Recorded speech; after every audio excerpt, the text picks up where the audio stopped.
If your home feels cold in winter or you're seeing condensation on your windows, you're not alone. What impact does double glazing potentially have on condensation? Yeah, so condensation occurs where you've got warm, moist air hitting a cold surface. Right. And so because you've got a double glazed unit in there, the inside panel of the glass is warmer. Yes. Because it's insulated from the cold outside, and so it's less likely that condensation will occur.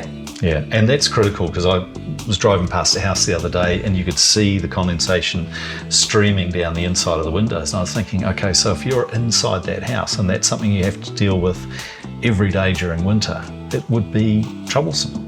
Yeah, no one likes crying windows. No, absolutely not.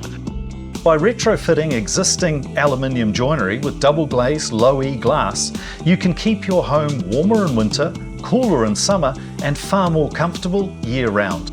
For more information, visit retrodg.co.nz.